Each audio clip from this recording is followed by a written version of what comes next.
Hello students. जैसा कि अभी आपका एग्ज़ाम स्टार्ट होने वाला है सीटेट का एग्ज़ाम, वो आपका 6 सितंबर को होने वाली है। आज हम बात करने वाले हैं कि सीटेट का एग्ज़ाम हम कम से कम समय में ज़्यादा से ज़्यादा मार्क्स लाने का कोशिश करेंगे। ये आपका इम्पोर्टेंट डेट्स हैं जो कि 11 मई से 10 जून तक ये आपका एप्लीकेशन फॉर्म भरने का डेट था। आप लोगों ने भर चुके होंगे अभी। अ, जैसा कि हम उम्मीद कर सकते हैं कि आप लोगों ने सही तरीके से फॉर्म भर चुका है। ये जो एग्ज़ाम होती है सीटेट, ये उन बच्चों के लिए होती है जो बीएड कोर्स में एडमिशन कर चुके हैं या फिर जिनका ये बीएड क्लियर हो चुका है, बीएड कंप्लीट हो चुका है। अब उन टीचर्स के लिए भी ये इम्पोर्टेंट है जो गवर्नमेंट में पहले से काम कर रहे हैं। उनका अब नौकरी पे बात आ गई है कि इस एग्ज़ाम को जिन टीचर ने कंप्लीट कर चुका है, जिन्होंने ये एग्ज़ाम को क्रैक करेंगे, उन्हीं को गवर्नमेंट जॉब में अब आगे रखा जाएगा। अदरवाइज़ उनको परेशानी हो सकती है, ऐसा नहीं है कि हटाएँगे, पर उनको परेशानी हो सकती है। तो उनके लिए भी है कि कम समय में जल्दी से जल्द जितना जल्दी हो सके इस एग्ज़ाम को क्रैक कर लें। उतना भी कठिन है नहीं, पर कुछ लोग इनको इसे हल्के में लेते हैं, उतना हल्के में लेने लायक ये एग्ज़ाम है नहीं। तो अभी हम बात करेंगे कि इस एग्ज़ाम का पैटर्न क्या होता है, कैसे-कैसे सवाल आते हैं, सारा चीज़ हम एक-एक करके इस वीडियो में हम बात करेंगे। तो चलिए सबसे पहले बात करेंगे इस एग्ज़ाम का पैटर्न क्या है। तो पैटर्न जैसा कि आप देख सकते हैं कि पहला पेपर, ये हम बात कर रहे हैं पेपर 2 की, ठीक है? पेपर 2 की बात करेंगे जो कि क्लास 6 टू 8 क्लास के लिए होती है। एक पेपर 1 होती है। पेपर 1 जो होता है वो क्लास 1 टू 5 के लिए होती है। ठीक है? तो हम इस पेपर का बात नहीं कर रहे हैं, हम 6 टू 8 वाले पेपर 2 का बात कर रहे हैं। ये बीएड वालों के लिए होती है, ये डीएलएड वालों के लिए होती है। पेपर 1 डीएलएड वालों के लिए होती है। तो हम इसका बात अभी फिलहाल इस वीडियो में नहीं कर रहे हैं। फर्दर आगे अगर वीडियो बनाता हूँ तो उस पे बात करूँगा। पहला है पेपर 2 में इसका एग्ज़ाम पैटर्न। तो इसमें सबसे पहला आता है सीडीपी, जो कि 30 मार्क्स का होते हैं, 30 क्वेश्चन्स होते हैं। उसके बाद आता है जो मैथ बैकग्राउंड से होते हैं, मैथ एंड साइंस का होता है, वो 60 नंबर का होता है, 60 क्वेश्चन्स आते हैं। और जो इसके पैरेलल में होते हैं वो एसएसटी का करते हैं, वो भी 60 मार्क्स का होता है।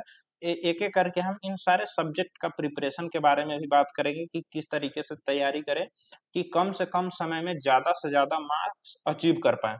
इसके बाद होता है लैंग्वेज 1 एंड लैंग्वेज 2।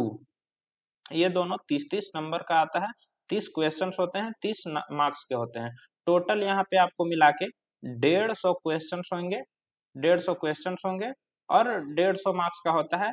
टाइम आपको टाइम मिलेगा 120 मिनट, ठीक है? तो इसमें टाइम मैनेजमेंट का भी बहुत बड़ा रोल होता है, क्योंकि आप देख सकते हैं कि 120 मिनट में 150 सवाल आपको करना है, इसी में आपको ओएमआर फिल करनी है, सारा डिटेल्स फिल करना है, इसी 120 मिनट में आपको करना है। तो आपको पर क्वेश्चन आपको 1 मिनट से कम समय का मिल रहा है, 1 मिनट भी नहीं मिल पा रहा है। तो चलिए बात करते हैं कि टाइम मैनेजमेंट भी कैसे करेंगे, वो भी मैं इस वीडियो में आगे बताऊँगा। तो सबसे पहले बात करेंगे कि सीडीपी। सीडीपी आपका 30 मार्क्स का होता है। ये पेपर जो होता है, जो बच्चे जो हैं रेगुलर क्लासेस करते हैं बीएड के, उनमें इन क्लासेस में आपको इन टॉपिक्स के बारे में पढ़ाया जाता है। पर जो बच्चे रेगुलर नहीं करते हैं या फिर उतने ध्यान से नहीं पढ़े हैं, तो उनके लिए है कि आप इन टॉपिक्स को पढ़ सकते हैं, जैसे कॉन्सेप्ट ऑफ डेवलपमेंट हो गया, ग्रोथ एंड डेवलपमेंट हो गया, प्रिंसिपल ऑफ डेवलपमेंट, जीन पियाजे का कौन से हैं, उनका क्या थ्योरी था, वाइगोत्स्की कौन थे, उनका क्या थ्योरी था, और ऐसे ऐसे ही कोहलबर्ग हो गए। इन सब का थ्योरी के बारे में पढ़ना है, कैसे इन्होंने बताया है कि बच्चों का लालन-पालन कैसे करना है, उनमें डेवलपमेंट कैसे होती है। तो इन सब चीज़ों के बारे में पढ़ना है। ये सारा चाइल्डहुड में आता है, child development and pedagogy. Inclusive education हो गया, children with special needs, assessment and evaluation, motivation, gender issues, classroom management and constructivism, socialism, ये सारे साइकोलॉजी कह सकते हैं, फिलॉसफी कह सकते हैं, इन सब टॉपिक्स को सीडीपी में कवर करते हैं। ये आपका 30 मार्क्स का होता है। इसके बाद आता है अ, ये आप हम ये जो सीडीपी है, वो आप कहाँ से पढ़ते हैं, कहाँ से पढ़ सकते हैं? तो मैं रिकमेंड करूंगा कि सचिन एकेडमी करके एक चैनल है, सचिन चौधरी सर पढ़ाते हैं, उनसे आप पढ़ सकते हैं, वो बहुत ही अच्छे तरीके से पढ़ाते हैं।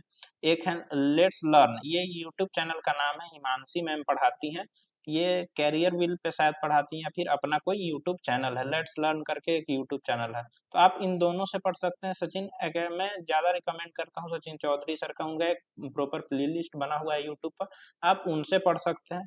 अदरवाइज जिनको यूट्यूब वगैरह से नहीं पढ़ना है तो वो क्या कर सकते हैं ना कि 6 to 8 क्लास का बुक ले सकते हैं, प्रीवियस ईयर क्वेश्चन देख सकते हैं, ज्यादा हार्ड एंड टफ होती नहीं है। आप सीटेट के ऑफिशियल सिलेबस को देख सकते हैं, एक बार गो थ्रू कर लो। एनसीएफ 2005, एनईपी 2020, इन सब पेपर्स को आप पढ़ना पड़ेगा। सेल्फ मेड रिवीजन नोट्स आप कर सकते हैं, और सबसे ज्यादा जो इम्पोर्टेंट होता है मॉक टेस्ट से आप पूरा प्रीवियस ईयर का पेपर एक बार एनालाइज कर लो, उसके बाद देखो किस तरीके का सवाल आता है, किस तरीके के क्वेश्चंस होते हैं, आप कर पा रहे हो या फिर नहीं कर पा रहे हो, उस तरीके से आप अपना स्टडी का पैटर्न है, स्टडी का स्ट्रेटजी है, उसे आप फाइनलाइज करते हैं। इसके बाद हम बात करते हैं कि सोशल साइंस का जो टॉपिक क्या होता है, ये आपका 60 मार्क्स का होता है। 60 मार्क्स में आपका 40 मार्क्स जो होता है वो कंटेंट पे आता है, जो सोशल साइंस में 6 to 8 क्लास में पढ़े हैं, history, geography, polity, social and political life है, इकोनॉमिक्स, इन सब टॉपिक से आते हैं। ये आपका 40 मार्क्स के आएगा, और 20 मार्क्स में इसका पेडागोगी आता है। अब पेडागोगी कहने का मतलब है कि 20 मार्क्स में वैसे सवाल आएंगे कि सोशल साइंस हम बच्चों को कैसे पढ़ाते हैं, किस तरीके से पढ़ाते हैं, कौन सा अप्रोच लगाते हैं, कौन सा तरीका अपनाते हैं जिससे बच्चों को आसानी से समझ में आए। ये आपका 20 मार्क्स का होता है, 40 मार्क्स का कंटेंट होता है। इसके बाद आता है सोशल साइंस में टॉपिक्स होते हैं, जैसे हिस्ट्री हो गया, जियोग्राफी हो गया, पॉलिटी हो गया, और इकोनॉमिक्स हो गया। ये मेनली इतना टॉपिक होता है, इसको आपको कवर करना है, ठीक है। तो ये इससे आपको 40 मार्क्स के आएंगे, 40 मार्क्स यहाँ से आएंगे, और 20 मार्क्स जो होंगे वो पेडागोगी से आएंगे, ठीक है। तो इतना आप समझ सकते हैं। तो आपको मेन जो सोशल साइंस वाले बच्चों को इसमें दिक्कत होती है कि 40 मार्क्स लाना बहुत अपने आप में एक बहुत बड़ा चैलेंज हो जाता है, क्योंकि 6 क्लास से आपको क्लास 6 से 8 तक के सारा सोशल साइंस के बुक्स को आपको गो थ्रू करना पड़ेगा, पढ़ना पड़ेगा। तो इसका भी तरीके हैं, मैं वन बाय वन करके सारे तरीके को बता दूंगा कि आप कैसे पढ़ें। हर हर टॉपिक का, हर सब्जेक्ट का एक अलग-अलग से वीडियो में बनाकर डाल दूंगा। आप अभी के लिए इतना समझें कि इतना टॉपिक्स होता है सोशल साइंस में, ठीक है। आगे बात करते हैं कि मैथमेटिक्स एंड साइंस में। तो मैथमेटिक्स में जो जितना भी उसी तरीके से मैथ में जो क्लास 6 to 8 के जितना भी मैथमेटिक्स के सवाल आते हैं यहीं से आते हैं, इसी लेवल के होते हैं, थोड़ा सा 9-10 का भी टच करता है। इसके बाद साइंस हो गया, साइंस में भी 6 to 8 क्लास तक का ही आता है, ये दोनों मिला के आपको 40 मार्क्स का आएगा, और बाकी 20 मार्क्स का आपको पेडागोगी होता है। पेडागोगी का मतलब वही हो गया कि आप किस तरीके से बच्चों को साइंस पढ़ाएंगे, किस तरीके का टेक्निक अपनाते हैं, किस तरीके के अप्रोच अपनाते हैं, कौन से मेथड से, किस तरीके के टॉपिक को कौन से मेथड से पढ़ाते हैं, लेबोरेटरी मेथड्स पढ़ाते हैं, कौन से मेथड से आप पढ़ाते हैं, इस तरीके का सवाल जो होता है वो 20 मार्क्स में आता है। बाकी 40 मार्क्स का आपका कंटेंट रहता है। तो ये भी अपने आप में चैलेंज होता है, इसमें भी फर्दर डिवाइड रहता है कि 20-25 सवाल आपको मैथ से आएंगे, कुछ सवाल साइंस से आएंगे, 20 सवाल मैथ से रहते हैं, 20 सवाल साइंस से रहते हैं, और ये 20 सवाल में आपको 10 सवाल पेडागोगी ऑफ मैथमेटिक्स आएगा, पेडागोगी ऑफ साइंस आएगा। तो इस तरीके से डिवाइड रहता है सारा चीज। तो आप इसके लिए आप प्रीवियस ईयर क्वेश्चंस को आप देख सकते हैं, पूरा सेट को देख सकते हैं, ये आपका सीटेट का जो वेबसाइट है, सीबीएसई का वेबसाइट, उस पे अवेलेबल है। इसके बाद बात करते हैं कि लैंग्वेज 1 एंड लैंग्वेज 2। आप इसमें या तो इंग्लिश भरोगे या तो फिर हिंदी, यही दोनों में से ज्यादातर बच्चे भरते हैं। या तो पेपर 1 किसी का हिंदी होता है, या फिर पेपर 1 किसी का इंग्लिश होता है, ठीक है। तो बात करते हैं कि इसमें क्या होता है। तो ये आपका 30 मार्क्स का होता है टोटल, ठीक है। इसमें 15 मार्क्स का पैसेज होते हैं, पैसेज या फिर पोएम, ठीक है। और बाकी 15 मार्क्स का पेडागोगी होता है। यहाँ पे मैं बता दूं कि ग्रामर एंड वोकैब ये नहीं आती है। ज्यादातर बच्चों को डर लगता है कि ग्रामर आ जाएगा, वोकैब आ जाएगा, तो मैं कैसे कर पाऊंगा। तो वो यहाँ पे नहीं आपको देखने को मिलेगा। यहाँ पे आपको सिर्फ पैसेज बेस्ड क्वेश्चन रहेंगे और पेडागोगी रहेगा। 15 मार्क्स का पैसेज रहेगा, 15 मार्क्स मार्क्स का पेडागोगी रहते हैं। ये लैंग्वेज 1 और लैंग्वेज 2 दोनों के लिए है। तो इसका आप कर सकते हो कि प्रीवियस ईयर का क्वेश्चन देख सकते हो कि किस तरीके से पूछ रहे हैं, या फिर आप ये पैसेज वाला चीज है जो ये बन जाती है। पेडागोगी के लिए आपको थोड़ा सा मेहनत करना पड़ेगा, आपको थोड़ा सा हाथ पैर लगाना पड़ेगा, ताकि आपको जल्दी से जल्दी बना पाओ। अब बात करते हैं कि यहाँ पे सवाल कैसे रहते हैं। ये मैंने कुछ सीडीपी के कुछ प्रीवियस ईयर क्वेश्चंस का लिया है। ये आपका पेपर 2 का है, सीटेट, जो 7 फरवरी 2026 को इसी साल हुई थी। तो आपका सवाल है कि which of the following exemplifies intrinsic motivation. जो आंतरिक अभिप्रेरण क्या होता है, इंट्रिंसिक मोटिवेशन का उदाहरण कौन सा है। तो इंट्रिंसिक मतलब जो अंदर से आता है, ऐसा नहीं कि इसमें बाहरी कोई फोर्स लग रहा है। या फिर तो आप ऑप्शंस देख सकते हैं। Motivation driven by gaining the appreciation of others. Others मतलब ये एक्सटर्नल हो गया, एक्सटर्नल हो गया, तो ये नहीं होगा।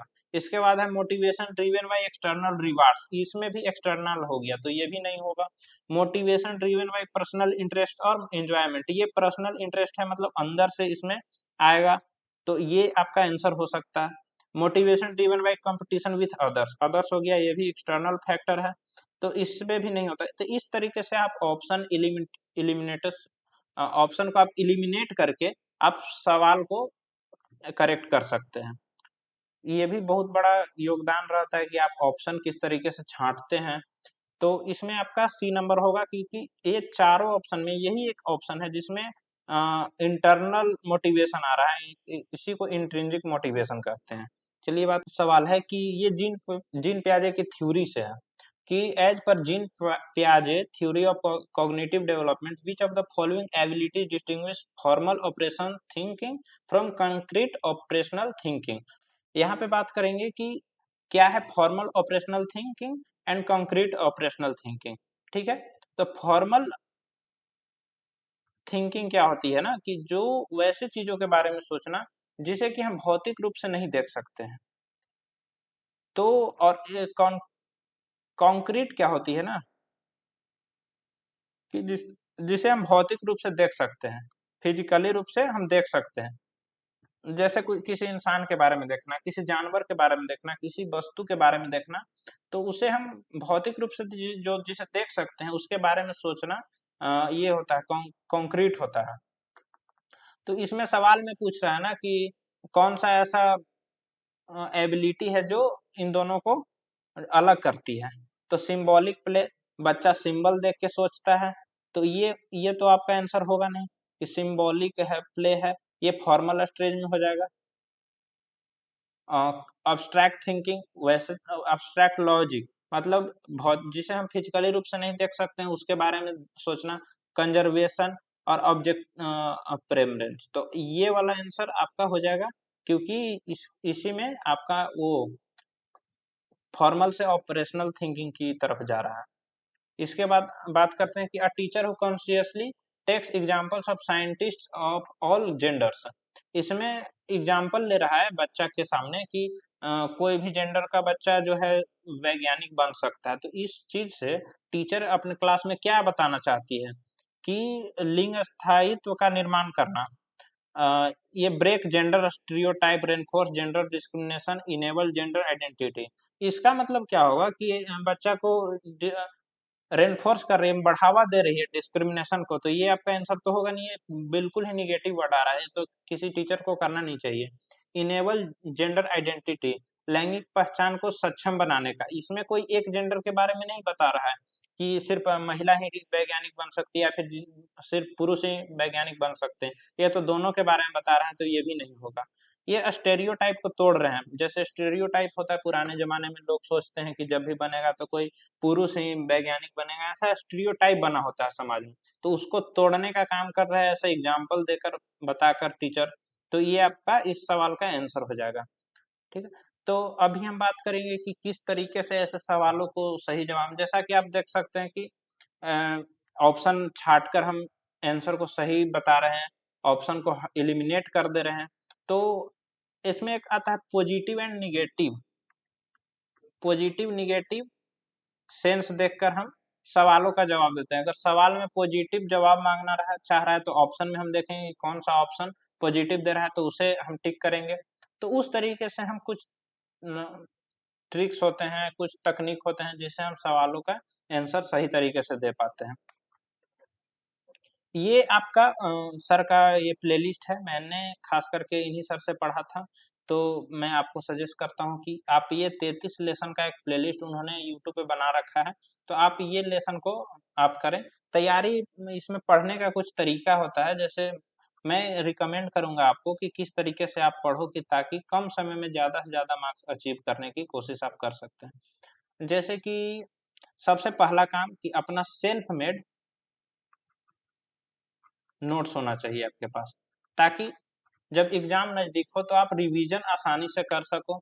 तो सबसे पहले तो आपको वीडियो देखना है, हर टॉपिक, जैसे टॉपिक आपको हर टॉपिक है, जैसे टॉपिक 1 इन्होंने सर ने बता रखा है कि जीन पियाजे, तो जीन पियाजे कौन थे उनके बारे में, तो टॉपिक वाइज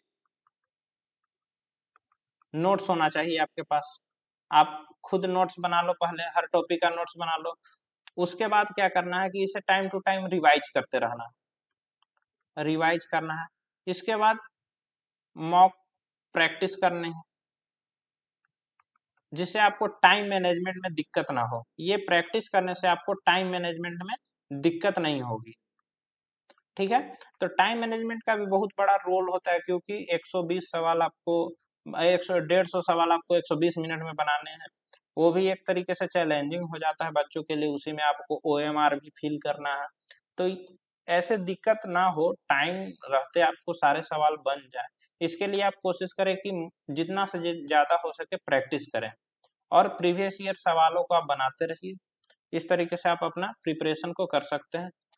बाकी आप हमें इस चैनल पे सब्सक्राइब कर लें, लाइक करें, लाइक ज़रूर करें, और कमेंट करके आप बताएँ कि अगला जो वीडियो हो कैसा हो, मेरे वीडियो में क्या अच्छा लगा, क्या खराब लगा, वो सारा चीज़ आप कमेंट करके बता सकते हैं। शेयर ज़रूर करें अपने मित्रों को जो बीएड में पढ़ रहे हैं या फिर बीएड कर चुके हैं, सरकारी नौकरी पाना चाहते हैं, सरकारी शिक्षक बनना चाहते हैं, तो उनको ये वीडियो आप ज़रूर शेयर करें, ताकि आपका भी भला हो और उनका भी भला हो। चलिए, बहुत-बहुत शुक्रिया, बहुत-बहुत थैंक यू, धन्यवाद, टेक केयर।